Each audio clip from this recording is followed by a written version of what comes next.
It's the Beatleplaces Podcast Special with Mark and Col. This time, the story of A Hard Day's Night. Hello all and everybody else. Is that the time already? Yeah. Whoa, how quick the time goes. Maybe me watch slow. You haven't got it on. Yet another Beatleplaces podcast episode rears its head, but this time Mark and Col are here with a Beatleplaces special. Ooh. Roll out the bunting and get the good china out, a roll of drums, get the kettle on.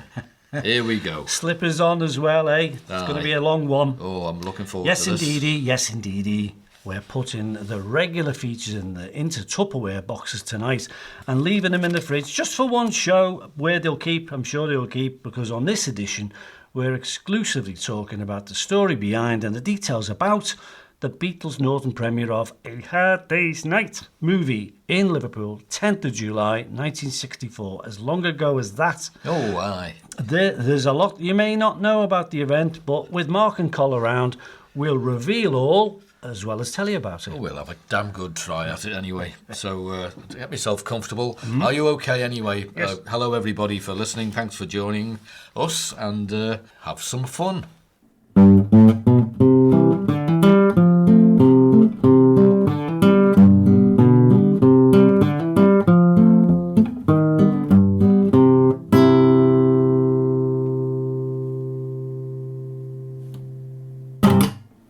Yes, it's a Hard Day's Night special today on the Beatleplaces podcast. The show is about the movie, the premiere in Liverpool, and a couple of Hard Day's Night quizzes to keep it lively. Oh, you got to do that. Mark is here, that's me, with a special trivia quiz all about and nothing but a Hard Day's Night as a main course, with a side order of fun-sized facts. They look fun size. They do. No coleslaw, thank you. Ugh. Well, I quite like coleslaw. Tzatziki, yeah, some of that as well. Oh, give me that. Come on. So, first out of the traps, so to speak, and to use a bad phrase, is my mate and future kidney donor, Mark. We can rebuild this man, Glenister, just back from his tap dancing lessons with the marvellously mellifluous, bought a dictionary. Calm down. Beatleplaces Trivia Quiz, a Hard Day's Night edition special. Mr. Glenister, we're anxious for your dulcet tones. Oh. Your table awaits. What's this about kidney donors? Nothing. Oh, no. Anyway, my table awaits, you said? Can I sit by the window? Right, question number one here. Of 3 questions this evening, or this morning, depends what time you're listening to this podcast. April the 1st, 1964. All right, cast your mind back to then. I'm trying. Alfred Lennon, that's John's dad, met him. He did, while they were filming A Hard Day's Night. So what I want to know is, what did John say to his dad when he turned up? He turned up at somebody's house. I can't remember where, but what did John say to his dad? I'm going to have a guess already, but it won't be polite. No, well, it's not bad. So that's question number 1. Right. Question number 2. If you think of some of the songs in the film, Paul sang "And I Love Her." Okay. Yeah. Remember that. Now, who was the inspiration for that song? Not too difficult, but who did Paul McCartney write "And I Love Her"? You got to think about it. Yeah, I've got a little think about it, what he was up to and everything. And finally, the iconic cover for the album, lots of little pictures on the front, like a contact sheet for photography. Yeah. What I want to know is, who took those photographs? Oh, now. Now. Now. Got you now, haven't I? So it's on one of the old episodes we did. Is it? Yeah, because I talked about the album. Yes. And people will either have to stop this, go away, play the old episode, or you can just hang around for the answers later. Or look at a book. Or look it up. And see if I'm right or not. Right. Good questions, by the way. There we go, thank you. Good questions. Yeah. I'm saddle up now, and as I ride off into the sunset on Champion the Wonder Horse, where's my coconuts? Asking myself who took my car. We head over back to Col, sitting in the side of the room there in his front parlour, to begin the ever so interesting story of the Beatles and A Hard Day's Night movie premiere in July 1964. There's a lot to tell. It's for you. Over to you, Col. Cheers, chum. Beatleplaces Podcast, a splendid time is guaranteed for all. And we've got the receipt to prove it. Well, let's do a bit of background here, because what it was, of course, it's a famous event. It took place in Liverpool on the 10th of July. And what happened was, I was looking up some research about the topic, and all the stuff about the official paperwork and all the letters of authority and all the correspondence to get it all organised is all in the Liverpool archives office of the Liverpool Library. So I spent a good few weeks in there, and this is what I've found. So are you prepared? Pull up a cushion. We're going to get going. There'll be a lot of details. I'm ready for you. Okay, good. I've got my pen ready. Right, and we're going to need a bit of... cheers. Yeah, cheers. Yeah. Right, your turn. And got my tonsils lubricated. off we go. So, Tell me all about it. The Beatles came to a Beatles civic reception in Liverpool at the Town Hall in the High Street of Liverpool, Liverpool 2. And they came on the 10th of July 1964 to do two things: to be honoured in their town by their town, and also to attend the premiere of the northern version of A Hard Day's Night movie, which had just come out. And this reception and the whole shebang started with a fella called Eric. And Eric was an MP, a fella called Eric Heffer. He was just a little city councillor who in later life became a very famous Liverpool MP. And all he did on the 2nd of February, he hand-wrote a letter, which I've seen, to the Lord Mayor of Liverpool, a fellow called John Macmillan, and he proposed a very simple, quiet, on the side, civic reception. Well, it ended up quiet. It wanted to be quiet. Quite the opposite, really, officer. For the Beatles, he just wanted the Beatles to turn up very quietly when they could to celebrate their success in Europe and America, and just honour them as ambassadors for Liverpool, because they'd done an awful lot of good for Liverpool. For once, Liverpool was noticed, and we've appreciated it ever since. So the Lord Mayor snapped into action, and 2 days later, he wrote to Brian Epstein, and he proposed this civic reception idea. Just a little get-together in the town hall, nothing special. And at this point, no plans, wasn't going to be a grand affair, just a very simple visit. Knock, knock, we're here. Where's this piece of paper? Cup of tea. Right, thanks a lot. Ta-da, we're gone. So, luckily, by the 6th of February, Brian Epstein replied, all as quick as that. And he replied to the Lord Mayor by letter, and he said, look, the band are busy for the foreseeable future, and they're just about to fly off to America, and he would be mostly working right up until May, or the band would be. But Brian Epstein, being as polite as he ever was, he politely accepted the invitation, but he didn't give a date. So even though nothing was signed or sealed, there was a proposed civic reception, but nothing more than that. And funnily enough, it didn't take very long for this information to creep out of the council, because complaint letters started coming in from honest taxpayers. Not having them ruffians here. Yeah, well, we're not having that lot. I'm glad we got rid of them. But 16th of February, somebody wrote in and complained about it being the very idea, young pop stars being honoured like this. Terrible. Disgusting. So, not a great deal happened for the rest of February, but in March, the Lord Mayor got back in touch with Brian Epstein with, like, I suppose you'd call it a progress chase. And by this point, Brian Epstein, very busy with the band, very busy with their success and keeping it going. They were just about to embark upon their tour of the Far East, Hong Kong, Australia, New Zealand. And luckily, Brian Epstein gave him a reply middle of March. And he said, what he'll do is he'll consider it still, but the Lord Mayor, just as a sort of way of keeping in touch, he said, look, if you're going to Australia, how would you like to pass on a congratulatory sort of a letter to the Lord Mayor of a place called Liverpool in New South Wales, Australia? A mayor called Ernie Smith. That sounds Australian, doesn't it? Yes. So when the band get there, does, mate. Just one of those things, same name, all that sort of stuff. However, the reception itself was one of those things where it was a little bit difficult to get organised and toying with the idea, because the band were coming home privately and sometimes separately, but never quite like together as a band. As a group or a band. As a band. Yeah. And so it's sort of this sort of required a fair bit of planning, considering how busy they were making records, touring, becoming popular, TV appearances, radio shows. So what happened was there was a suggestion by Brian that he proposed that there would be a Northern charity premiere of A Hard Day's Night up in town in Liverpool around July. Didn't give a date exactly, but it allowed Brian to say whether it was a good idea to maybe combine the two. So Brian had the whole idea of doing a biggie, doing a big event. Yeah. It was all his thinking, but it started off by our little fella called Eric. So it was around July, and the mayor said, that's fine. So with news of the film being scheduled for a premiere in July, local dignitaries who ran all the local charitable bodies got in touch, all kinds of people, and that included all the sort of local sort of people in the Masonic lodges everywhere who ran banks and things like that. You know the type. And they were all overseeing the bodies. The trouble is, that's when it got a bit complicated, because getting them organised was the hard bit. Some of them were available, some of them weren't. Some of them took a little bit of opposition to everything.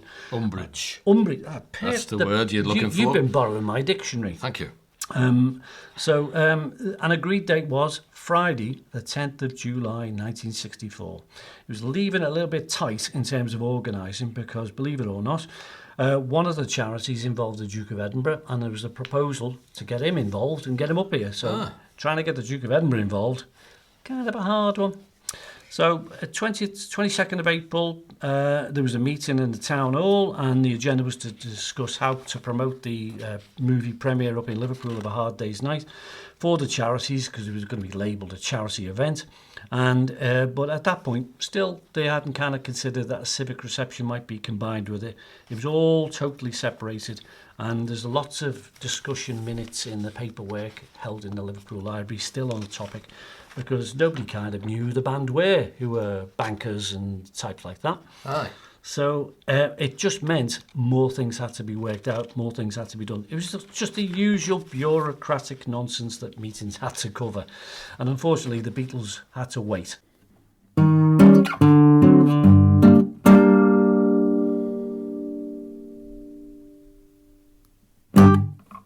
Right, the cinema where the film was premiered was the Odeon Cinema on London Road in Liverpool. Been there many times. Yeah. Close to the Empire Theatre and Lime Street train station. The cost to hire the cinema for the premiere of the night on the 10th of July was £650. That sounds about... Yeah, I know, yeah. I mean... yeah. Is that all? That's all. The minutes show that it wasn't the only night that was on the charity... That was one of the charity patrons, Lord Derby, was available, suggesting it might not have happened otherwise. So that the meeting added that if the Beatles could not attend in person on that night, because Mr. Epstein could not give that assurance until after the 13th of May, then there would be no northern premiere of their movie. So, to them. The charity committee organising the premiere was made up of one president, Lord Derby, and 42 vice presidents, one secretary, one treasurer, and Ray McFall, who ran the cavern. So he'd be the sort of common sense end of it all, wouldn't he? Yeah, he's the A&R man for the cavern. Yeah. The tickets, because there would have to be tickets. It's got to be tickets. You can't have any demand. Riff-raff turning up, yeah. Like us. So the manager agreed to manage the issue of the tickets, which would all be postal applications. And the allocations would approximately be 10 tickets for each vice president, 1,000 tickets for the general public, and 1,000 tickets shared between the two charities. So which charities were they? Yeah, so one of them was one that the Duke of Edinburgh belonged to, and he was part of the Gordonston charity. So suggested, so they gave him a bell, and they suggested he attend. But as the Beatles couldn't confirm a date, it all gets a little bit fizzy and fuzzy and complicated. All very busy, weren't they? It would be slightly difficult. So it's not like the Duke of Edinburgh didn't have time to spare, but you don't. I don't know what the Duke of Edinburgh's appointment book looked like. No, a black thing there was about. Oh no! I don't mean. I mean it. Yeah. That's his name on the front. Yeah. HRH. Yeah. It was further suggested then that instead of the Duke turning up, he would just simply send a personal message, like, you kept me waiting. Something rude from the Duke of Edinburgh, probably. Yeah. And so it goes.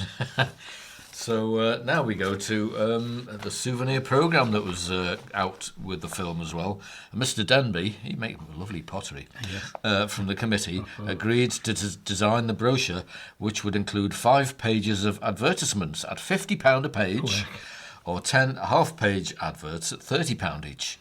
The programme would include an article written by Cavern owner Ray McFall, and the programme would retail at 2 shillings and sixpence, or 12.5p as it is now, and possibly sell autographed copies at 10 shillings each, which is 50p now. Yeah, but what would they be worth? Oh, heck.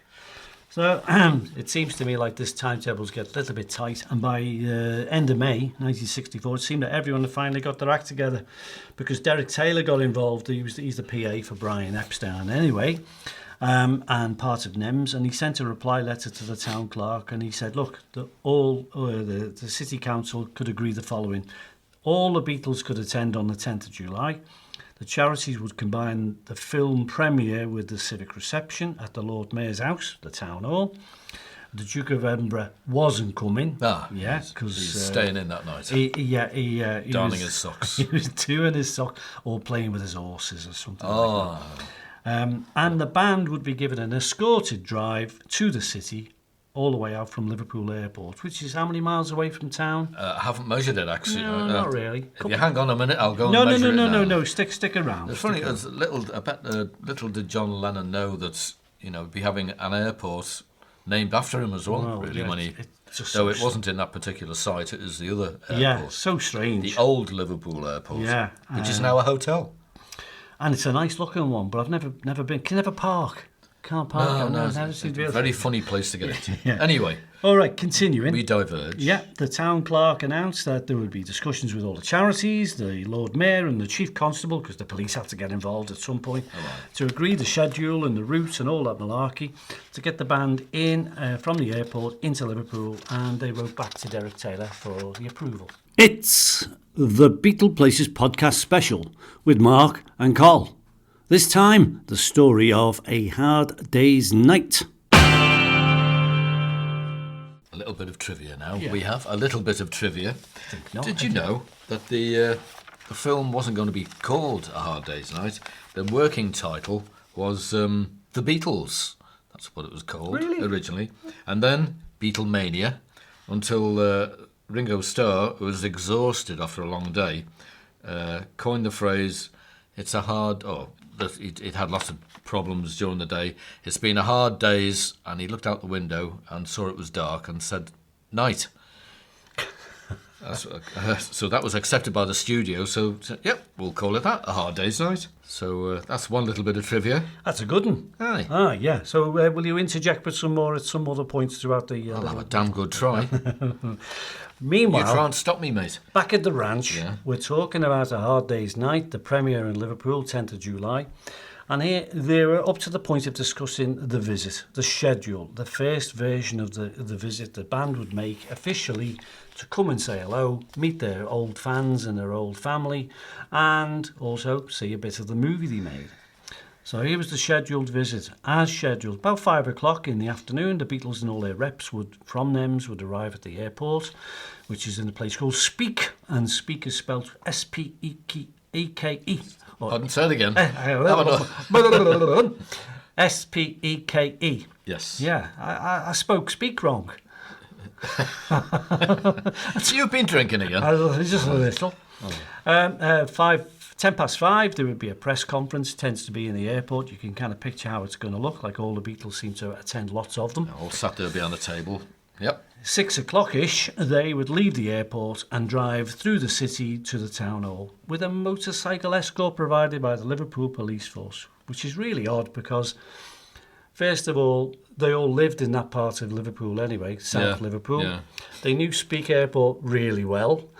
The Liverpool police force was around the corner from where Paul lived in Fourth Lynn Road. Lots of things are just very strange. It just wouldn't seem realistic to them or real at all. They'd probably be wondering, it's tea time, where's me tea? 6 o'clock at night. That Chippy's open. It's time for your tea. So there would be, obviously, it would have been a civic reception at the town hall. It would all be kind of formal, all very polite. So by 7 o'clock, they were invited, the invited guests to the reception, which was mostly family and friends and people that stayed up in Liverpool while the band did everything else.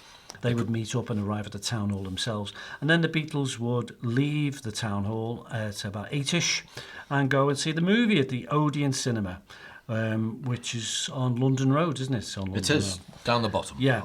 And then the movie would be on at 9 o'clock in the evening. And that would include them personally turning up. And come 11 o'clock, off they went. So even with this much kind of planning, I mean, the Beatles didn't know how many representatives would come in with the band. And they'd be surprised when they did see how many would Bring come everybody they possibly could, I suppose. Well, they also asked for a no autograph policy at the civic reception because you know what guests are going to be like and family and friends would be like. So it just would have been more complicated than they would have preferred. So they liked it nice and simple, nice and easy. But we go back into the realms of the tickets that Mark mentioned just a little bit earlier. And the archive documents I've seen show early versions of the type of application forms you could apply for the things, but the tickets were there was no limit to the number of tickets, only the prices, and so the most expensive ticket was a £5. Whoa. Then it was 3 guineas, which is £1 and a shilling. 3 shillings. £3, 3 shillings. £3 and 3 shillings. In old money. Thank you, LSD. And so on down the line. But don't forget a typical weekly wage for anyone who was working class in 1964 was around 6 or 7 quid. So a £5 ticket to see a movie was a big stretch for a lot of people. But I'm sure some people... It is now, really. Well, I've seen you crying as you go in to see Kindergarten Cop 3. Yeah. So there was money involved. So a lot of people did the finances. The detail of that is a little bit dull and boring. But let's just say it came to this. When it came to filling the seats, the cost of the cinema, including all the staff to run the cinema and get it run, came to about 840 quid. And if you wanted a seat in the Royal Circle, it was £5. And any seat at the back was... back stall of the seats were £2 and the front stall seats were £8. So you can tell that when you sit at the very front, you don't see a great deal. No, you're too close then. Really. Yeah. It's a bit like taking a sort of optician's test, isn't it? You've got to look up, you crane your neck up and see what's going on. Very difficult, yeah. So, yeah. Oh, well, right. So there's no evidence that Brian Epstein or anyone from NEMS came to Liverpool to discuss the civic reception or the premiere between April and July. They were busy enough as it is, I suppose, flying around all over the place. Can't deny it. So just probably done by letters and phone calls. And the Charity Committee and the Lord Mayor's team, however, had a number of lengthy meetings in Liverpool to put the fine details, the little fiddly bits to the original plan. Well, you got to do that. After the meeting on the 6th of June 1964, they wrote to Brian Epstein in London so he could be kept in the picture of what was going on. And on that particular day, on the 10th of June, Brian and the band were in Hong Kong after touring the Far East. Very successful trip out there. And they were off to Australia the following day, so... Every day it was a room and a hotel and another room and a hotel. Just like a movie, Just like the movie. Yeah, just like a movie. But I think it was Jimmy Nicol time, wasn't it? So Jimmy Nicol was filling in for Ringo. Yeah, because Ringo had tonsillitis and pharyngitis and would leave for Australia a bit later on the 12th of June 1964. He was never a well lad. He wasn't, no, not even when he was a little lad. No.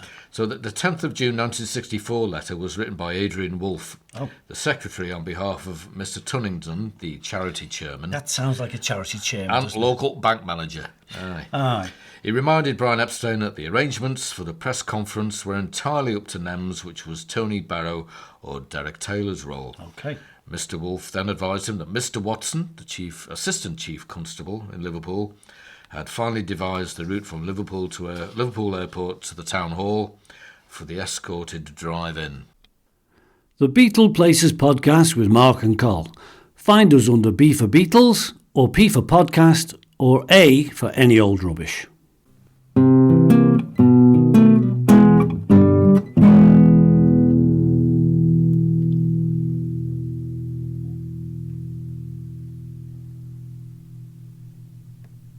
Well, as I've seen the drive-in, it looks like a bus route to me. I mean, they could have all jumped on the 86 and got into town, but... Yeah, so they were all from that end of the city anyway, the south of Liverpool, so they knew the way, all past old roads and stuff like that. So the route went as follows. Oh, right. I think it's me now, isn't it? Cheers, Cheers, Mark. That's your name on your T-shirt. Thanks, man. Yeah. So there was a route. There had to be a route, didn't it? They couldn't have all just jumped in a taxi and done it. So it was made all official because it gives a chance for all the people who were in the neighbourhoods of where they came from to give them a wave and have a big smile and just enjoy the afternoon. So the route was from the airport to Liverpool, and it took a load of old familiar routes that the band, as boys really, they knew really, really well. So they came along the Speak Road from Liverpool Airport. Then they went down Woolton Road, where Woolton is the district where John came from. He would have recognised that. More famously, they went down Mather Road, which is a very big, long strip of road anyway, and that leads right into an area called Allerton. And Allerton takes you pretty much into the Penny Lane area, and from Penny Lane you go past places like Ullet Road, and then you're trickling into town gradually. It's a very gradual run, isn't it, Mark? It's kind of a little bit hilly. Yeah. But tree-lined roads, lots of trees around there. Quite I forgot about that. Rural sort of. So way, really. they came into town much like they did as school kids coming to the Liverpool Institute or the Liverpool Art College. They came that way in, and that included roads they'd be familiar with, like Catherine Street and Myrtle Street, and then they drove down Bold Street. Nowadays, most of these roads are precincts, so it's hard to imagine cars going up and down. But they did once upon a time. One-way streets and stuff like that. It's not like it used to be. No, and it was better as it used to be. So if you want to know a bit of trivia about that particular route, the details are all there somewhere. But John actually worked at the Liverpool airport once upon a time when he was a young man, because he was sort of what Americans would call a bus boy, and he cleaned trays and plates and did the washing up and stuff in the restaurant there that was called the Viscount Restaurant. Oh, I like Viscounts. No, they're chocolate biscuits. Right. Also, the car escorts went past Paul's house at Forthlin Road, and of course there were people from the neighbourhood waving at him there, as they may be wont to. And where Allerton Road and Smith Down Road combine, that's the area that's known as Penny Lane District. So Penny Lane, who doesn't know Penny Lane? I don't know. Yeah, there might be one or two still out there. And I mentioned a road just a second ago called Ullet Road. And conveniently, that's where Stuart Sutcliffe once lived in a flat. And he lived along most of the route at one time or another as an art student. So famously, he was probably remembered on the way there. Not forgetting that on the way into town, many other places were sort of passed by, and it must have been a nice little bit of nostalgia for the band as they crawled into town. Of course, when it came to going for the next route, when they left the town all after their formal cups of tea, they would have travelled from the town hall to the cinema. Now, me and Mark would know the way there quickly, or as the crow flies, but this basically was a very short route, just, I don't know, mile and a half, 2 miles. Something like that, I would think, not very long. But the Odeon Cinema is kind of on the perimeter of Liverpool. Famously, it's opposite a place called Duncan Taylor's, where Ringo used to get his stage costumes made. So when they arrived at the Odeon Cinema, that might have rung a bell for Ringo. So, of course, when the town hall formality was over and done with, they had to get there somehow. And again, it was via limousines. It's the Beatleplaces Podcast Special with Mark and Col. This time, the story of a hard day's night. So, I think we ought to hand over to Mark, because my tongue's about dry. Oh, well, What's next? Well, now then, James Bond. What? James Bond. Oh. You know James Bond, Ian Fleming, and all this, that, and the other. I do. The film A Hard Day's Night has some links with James Bond and Pray stuff like tell. that. I will, yeah. Remember when Ringo goes into the gambling club? He gets the invitation. He finds the invitation. It's supposed to be for Paul's dad, I think. Oh, yeah, little old man. Yeah, little old man, very clean. Very clean. It's called Le Cercle Gambling Club. Ringo is invited to the same club. But that is where James Bond makes his first appearance in Dr. No in 1962. Yes. This movie and Dr. No were released by United Artists, so A connection. a connection there. A little bit of James Bond. Ooh. And also, Go ahead. Richard Vernon, the city gent on the train when the Beatles were That's right, first with the on. bowler hat on. The annoyed city gent. Yeah, he took an objection to them being in Yeah. the cat. Yeah. He also played Colonel Smithers in Goldfinger, which is released 2 months later from the same studio. Oh, that's some heavy trivia there. In that film, James Bond jokes that serving champagne at the wrong temperature is like listening to the Beatles without earmuffs. Well, Another James Bond connection there. good. And also, By not the way. only but, we have another one, is the song This Boy, which is also known as Ringo's theme, because they did a sort of a version without any singing in it as well. An instrumental version was used in the movie to accompany Ringo Starr's solo scene. And the guitarist was a man called Vic Flick, who previously played on the James Bond theme from Dr. No. Ding, ding, ding, on the That cello, I seem to recall. No, guitar. No? It's Oh, a that was Jaws. guitarist. Sorry, that was Jaws, It's the wrong sorry. one. Yeah. So another James Bond thing there. And finally, Lily, Aye. James Bond. Beside grandfather's gambling at the Circle Club, there's Margaret Nolan, a girl at the Circle Club in the film, also appeared in that movie as Dink, the girl at the hotel swimming pool. She was in the Hard Day's Night as well, so she appeared in Goldfinger. Oh, right. Well, So I think that is all the James Bond connections. So quite a surprise, really. yeah, All the little and bits that you know what? We're going to come back sneaked for in. more soon, so stick around. Right. Stick around. Are we okay now? Right. So I'll just cover some ground when it comes to the arrival at the town hall. How's that sound? Go on then. Go on. Right, well, I'm going to. I'm just giving you page 8, page 8, paragraph 4. Right. As for the official beginning, back to Col. Thank you, Col, for that introduction. I'm losing it, Mark. I'm losing it. You lost it years ago. Go on. As for the back to the Beatles and back to A Hard Day's Night premiere in Liverpool, 10th of July 1964. As for the arrival at the town hall, Mr. Wolfe, who was helping Mr. Tunningham, as we seem to recall, keep notes, included some provisional arrangements in his letter about how the Beatles would arrive. They would arrive at 6:30 at the town hall and meet the Lord Mayor. How do you do? I'm a Lord Mayor. Who are you? At 6:30 to 7 o'clock, the Beatles will have a private room at which time invited guests will begin to arrive. So that must be where they can sort of chill out, just for a bit. Have a drink and a song. Now, how many people would you reckon would have been invited? Oh, Town hall. We know what the town hall is like. yeah. I've been in the town hall a few times. They won't want it too packed, would they? Nah, It's, not really. Not really. Would you like a number? Go on then. 500. Ooh. They expected 500 guests to come. That's not the crowd outside. That's the guests inside. And you Not can- including all the officials Oh and no! everybody I else. mean, as well. you can imagine who wants to be a guest, but Be a select few were picked. a select few. Yeah. Now, when I'm not sure if you have yet, but you must, if anyone comes to Liverpool at any time, you must take the town hall tour. For one thing, it's excellent. For another thing, the guy who took me around was a blind fella, a fella called Steve Binns. Is that his name? That's Mark? his name, Steve yeah. Binns. Smashing fella. And he knew the town hall exceptionally well, the history in the back of it. And just for the hell of it, he lets you play on the balcony and pretend you're a Beatle. So he opens the doors. He opens the doors on the floor where the balcony is, and you can do all the things the Beatles did on the day. So that's a tremendous thrill. But within the town hall is that room where the Beatles were sort of residing. And also there's what they call a minstrel's gallery, a little balcony space where musicians used to play. Unfortunately, the Beatles didn't bother on this occasion. A bit difficult there, I suppose. Yeah, and there's instruments and you name it.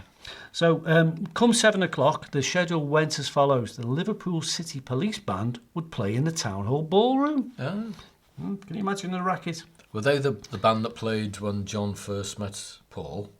The police band? I see where your connection is. I see that. Now, I'll look that up and tell you another time because I haven't figured that one out. It was a band, It wasn't it? was a band. There was a city police force, that played in the band. But I don't know how they could get the truncheons through the violins and stuff like that. So, so come 8 o'clock, 8:15 to be precise, the guests of the band will leave and they'll all be taken in private buses up to the Odeon Cinema, about a mile and a half away. Didn't wait at the bus stop then. Oh, can you imagine the queue? Yes. Sorry, full up, mate. Yeah, where's your ticket? You're too early. So 8:30, the Liverpool City Police Band would all rip-roar up to the Odeon Cinema as well. God knows how they fitted on a bus with all those instruments.